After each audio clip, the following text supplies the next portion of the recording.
ବହୁତ ଜଣ ପେସେଣ୍ଟ ଆମକୁ ଓପିଡିରେ ଆସିକି ପଚାରନ୍ତି କିମ୍ବା ବହୁତ ଜଣଙ୍କର କ୍ୱେରି ଥାଏ କି ଯେତେବେଳେ ଆକ୍ସିଡେଣ୍ଟ ହେଉଛି କିମ୍ବା ମୁଣ୍ଡରେ ମାଡ଼ ବାଜୁଛି ତ କେଉଁ କେସ୍ଟା ବହୁତ ଏମର୍ଜେନ୍ସିଲି ହସ୍ପିଟାଲରେ ଆଡ଼ମିଟ୍ କରିବା ଦରକାର କିମ୍ବା ଡକ୍ଟରଙ୍କ ପରାମର୍ଶ ନେବା ଦରକାର। କାରଣ ବହୁତ ଟାଇମରେ ଛୋଟ ଛୋଟ ହେଡ୍ ଇଞ୍ଜୁରିରେ ବି ବହୁତ ଜଣ ପ୍ୟାନିକ୍ ହେଇଯାନ୍ତି। ଆଉ ବେଳେବେଳେ ବହୁତ ସିଭିୟର ହେଡ୍ ଇଞ୍ଜୁରିରେ ବି ଲୋକ ପ୍ରପର ଟ୍ରିଟମେଣ୍ଟ ନିଅନ୍ତିନି କି ହସ୍ପିଟାଲକୁ ଯାଆନ୍ତିନି କି ଡକ୍ଟରଙ୍କୁ ଦେଖାନ୍ତିନି। ତ କିଛିଟା ସିମ୍ପଟମ୍ସ ଥାଏ, କିଛିଟା ଜିନିଷ ଯଦି ଆମେ ଦେଖୁଛନ୍ତି ପେସେଣ୍ଟଙ୍କ ଦେହରେ ଆଫ୍ଟର ହେଡ୍ ଇଞ୍ଜୁରି କିମ୍ବା ଆକ୍ସିଡେଣ୍ଟ ପରେ ତାହେଲେ ତାଙ୍କୁ ଇମିଡ଼ିଏଟଲି ହସ୍ପିଟାଲାଇଜେସନ୍ ଦରକାର ଆଉ ଡକ୍ଟରଙ୍କ ପରାମର୍ଶ ଦରକାର।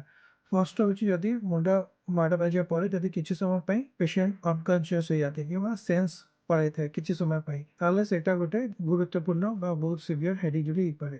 ସେକେଣ୍ଡ ଯଦି ପେସେଣ୍ଟଙ୍କର ବାନ୍ତି ହେଉଛି, ରିପିଟେଡଲି ବାନ୍ତି ହେଉଛି କିମ୍ବା ପେସେଣ୍ଟଙ୍କର କୌଣସି ହାତ ଗୋଡ଼ରେ କମଜୋରି ୱିକନେସ୍ ରହୁଛି କିମ୍ବା ଫିଟ୍ସ ମାରୁଛି, ମାଡ଼ ବାଜିବା ପରେ ଯଦି ଆଖି ନାକ କିମ୍ବା କାନରୁ ବ୍ଲଡ଼ ବାହାରୁଛି, ତାହେଲେ ଏଇସବୁ ଜିନିଷ ଯଦି ରହୁଛି ଦେନ୍ ଆମକୁ ଇମିଡ଼ିଏଟଲି ହସ୍ପିଟାଲାଇଜେସନ୍ କରିକି ସିଟି ସ୍କାନ୍ କରିକି ଚେକଅପ୍ କରିବା ଦରକାର।